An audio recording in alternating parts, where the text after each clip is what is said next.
নমস্কার বন্ধুরা, আশা করি আপনারা সবাই ভালো আছেন। আমরা সবাই ভালো আছি। তো বন্ধুরা দেখতে পাচ্ছেন এখানে কতগুলো মাছ নিয়েছি।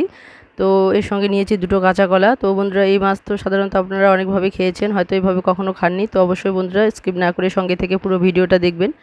তো এখানে কিন্তু স্টেপ বাই স্টেপ আমি একটু আলাদাভাবেই করেছি। তো অবশ্যই বলবো বন্ধুরা, কাঁচা কলার রেসিপি দিয়ে হয়তো আপনাদের মাছ কখনোই খাওয়া হয়নি। তো অবশ্যই সঙ্গে থেকে পুরো ভিডিওটা দেখবেন। তো পুরনো বন্ধুদের অসংখ্য অসংখ্য ধন্যবাদ, যারা অনেক অনেক ভালোবাসা নিয়ে সঙ্গে আছেন। তো এইভাবে সবসময় সঙ্গে থাকবেন, পাশে থাকবেন, কারণ আপনাদের ভালোবাসা মানে একান্তই প্রয়োজন, কারণ আপনাদের ভালোবাসা ছাড়া কিন্তু এগিয়ে যাওয়া অসম্ভব। তো অবশ্যই বলবো এভাবেই সবসময় পাশে থাকবেন। আমিও চেষ্টা করব সবসময় আপনাদের পাশে থাকার। তো বন্ধুরা, আর নতুন বন্ধুরা, যে সমস্ত বন্ধুরা দেখছেন এখনও বন্ধু হননি, অবশ্যই বলবো বন্ধুত্বের হাত বাড়িয়ে দিতে, কারণ আপনারা যদি বন্ধুত্বের হাত বাড়িয়ে দেন তবেই কিন্তু আপনাদেরও দেখবেন অনেক বন্ধুত্বের হাত আপনাদের দিকে এগিয়ে আসবে। তো অবশ্যই বলবো বন্ধুরা, যারা নতুন দেখছেন অবশ্যই সাবস্ক্রাইব করে বেল আইকনটিকে ক্লিক করে রাখবেন, তাহলে যে কোনো নতুন ভিডিও আসা মাত্র আপনাদের কাছে কিন্তু পৌঁছে যাবে। তো বন্ধুরা দেখুন, এখানে কথায় কথায় কিন্তু এখানে যে আছে কাঁচা কলাটা আমি কিন্তু কেটে নিয়েছি, আর কেটে নেওয়ার পর এখানে কিন্তু আমি 4টে পিস করে এভাবে কেটে নিব। তো দেখতে পাচ্ছেন এখানে কিন্তু একটা পিস কাটা হয়ে গেল। তো এটা কাটার সময় অবশ্যই একটু ভালো জল বা ট্যাপের জল নিয়ে কাটার চেষ্টা করবেন। সাধারণত কাঁচা কলা কিন্তু কলের জলে কালো হয়ে যায়। তো অবশ্যই চেষ্টা করবেন একটু ট্যাপের জল নিয়ে কাটতে। তো দেখুন এখানে কিন্তু আমি কেটে নিয়েছি, আর এখানে কিন্তু মানে ট্যাপের জলের মধ্যে কেটে নিয়েছি, যার জন্য কিন্তু এটা কালো হবে না। তো এইভাবে কিন্তু আমি পিস করে কেটে নিয়েছি, আর এইভাবে কিন্তু রান্না করব। তো মানে এই কাঁচা কলাটা দিয়ে কিভাবে রান্না করব অবশ্যই সঙ্গে থেকে পুরো ভিডিওটা দেখবেন। আর নতুন আর পুরনো বন্ধুদের জন্য অনেক অনেক ভালোবাসা রইল।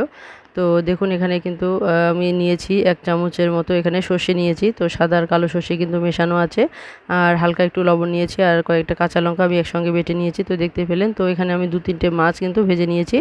তো এটা সাধারণত আমি মাছটা ভেজে নিয়েছি, এটা কিন্তু মাছটা এখানে ঝোলের মধ্যে কিন্তু দেবো না, এটা শুধু ভাজা খাওয়ার জন্য আলাদাভাবে রেখে দিয়েছি। তো বন্ধুরা দেখতে পাচ্ছেন এখানে যে কাঁচা কলাগুলো কেটে নিয়েছি, সেগুলো কিন্তু আমি এখন যে ভাজা তেলটার মধ্যে ছেড়ে দিচ্ছি। তো এখন কিন্তু আমি এখানে কোনো লবণ বা হলুদ কোনো কিছু কিন্তু দেবো না কাঁচা কলাগুলোর এখানে। তো এমনি আমি এই তেলের মধ্যেই ভেজে নেব, কারণ এখানে যেহেতু আমি মাছটা ভেজে নিয়েছি, যার জন্য কিন্তু এখানে কোনো আলাদাভাবে কিন্তু লবণ আর হলুদ দিয়ে আমি ভাজবো না। এই তেলের মধ্যে হয়তো একটু লবণ বা হলুদ আছে, যার জন্য আলাদা করে আর এখানে আমি দিব না। তো বন্ধুরা দেখতে পাচ্ছেন এখানে কাঁচা কলাগুলো কিন্তু পুরোপুরি আমি ভেজে নিয়েছি। তো পুরোপুরি ভাজা হয়ে গেছে। এখন ভাজা হওয়ার পর কয়েকটা দিয়ে দিলাম কাঁচা কলা, মানে কাঁচা লঙ্কা, আর 1/2 চামচ পরিমাণ তার থেকে একটু কম দিয়ে দিলাম কালো জিরে সম্বার। তো দেখতে পেয়েছেন। আর আমার যে মশলাটা আমি রেডি করে নিয়েছি, তো সেই মশলাটাও কিন্তু এখানে দিয়ে দিলাম। তো এখানে কিন্তু আমি কোনো কাশ্মীরি লঙ্কার গুঁড়ো দেবো না। তো এর কালারটা কিন্তু হালকা হবে, এর কালার যেহেতু এটা কাঁচা কলা, তো এর কালারটা আমি হালকা করে রান্না করতে যাচ্ছি। তো এর জন্য এটাকে হালকা করে আমি রান্না করব। তো বন্ধুরা দেখুন এখানে দিয়ে দিলাম 1/2 চামচ পরিমাণ মতো আমি দিয়ে দিলাম হলুদ গুঁড়ো।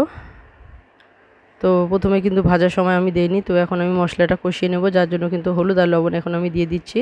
তো দেখুন এখানে আমি স্বাদ মতো দিয়ে দিলাম লবণ। তো আমি এখানে তো মশলাটার সঙ্গে একটু লবণ দিয়ে বেটে নিয়েছি, সেটা আপনারা দেখতেই পেয়েছেন। তো যে কোনো সর্ষে যদি আপনারা একটু লবণ বা কাঁচা লঙ্কা দিয়ে, মানে দুটোই যদি একসঙ্গে মিশিয়ে যদি করেন, তাহলে সর্ষের যে একটা তেতো ভাব, তাহলে সেটা কিন্তু আর থাকে না।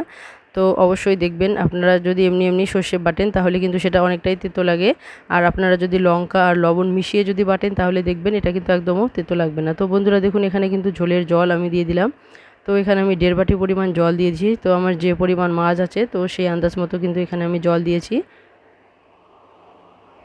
তো জল দেওয়ার পর এখানে যে আমি মাছগুলো আছে, তো মাছগুলো কিন্তু আমি ভাজিনি। দেখুন এখানে কিন্তু লবণ আর হলুদ মাখিয়ে আমি নিয়েছি। তো সেই আন্দাজ মতো লবণটা কিন্তু ঝোলে একটু কম দিয়েছি, কারণ যেহেতু মাছগুলোর মধ্যে আমি লবণ আর হলুদ মেখে নিয়েছি। তো এই মাছগুলো আমি কাঁচা মানে দিয়ে দিলাম। তো কাঁচা দেওয়ার কারণ হচ্ছে কিন্তু এই মাছগুলো কিন্তু যে ভাজার সঙ্গে সঙ্গে কিন্তু মুখটা করে খুলে আসে, আর একদম মাংসটা বেরিয়ে আসে। তো আপনারা দেখেছেন হয়তো আমি কয়েকটা মাছ মানে ভেজে দেখিয়েছি। তো মাছটা মানে তেলের মধ্যে দেওয়ার সঙ্গে সঙ্গেই কিন্তু এর থেকে যে মাছটার যে বুকটা আছে সেটা কিন্তু একদম খুলে আসে।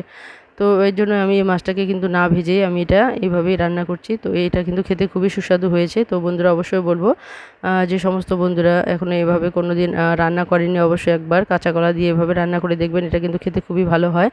আর যখন এটা নামিয়ে নেবেন তার 5 মিনিট আগে একটু কাঁচা সর্ষের তেল কিন্তু অবশ্যই দেবেন, কারণ এটা কিন্তু এর স্বাদটাকে দ্বিগুণ বাড়িয়ে দেয়। তো বন্ধুরা দেখেছেন আপনারা, আমি মাছটা দেওয়ার পর কিন্তু ঢেকে দিয়েছিলাম। তো 5 মিনিটের মতো ঢেকে রেখে দিয়েছিলাম, এতে করে যে মাছটা আছে সেটা কিন্তু পুরোপুরি সেদ্ধ হয়ে গিয়েছিল। এখন যে কাঁচা তেলটা দিলাম, কাঁচা তেলটা দেওয়ার পরেও কিন্তু 2-3 মিনিটের মতো কিন্তু আমি ঢেকে রেখে দিয়েছি, কারণ এতে করে যে কাঁচা তেলের যে ঘ্রাণটা আছে সমস্ত যে স্যুপটার মধ্যে কিন্তু লেগে গেছে, আর মাছের ভিতরেও কিন্তু লেগে গেছে কাঁচা তেলের যে ঘ্রাণটা, এতে কিন্তু অসাধারণ খেতে হয়েছে। তো অবশ্যই বলবো বন্ধুরা একবার হলেও এভাবে ট্রাই করে দেখবেন। তো এই রেসিপিটা আপনাদের কেমন লাগলো অবশ্যই কমেন্টে জানাতে ভুলবেন না। পুরনো বা নতুন বন্ধু যারাই দেখছেন এখনও অবধি তাদেরকে অসংখ্য অসংখ্য ধন্যবাদ। তো এভাবেই সবসময় পাশে থেকে সহযোগিতা করবে যেন আমরা এগিয়ে যেতে পারি আর নতুন নতুন রেসিপি আপনাদের সামনে নিয়ে আসতে পারি। তো বন্ধুরা এভাবে সবসময় অনেক অনেক ভালোবাসা নিয়ে থাকবেন, আর অনেক অনেক ভালোবাসা সবার প্রতি থাকলো।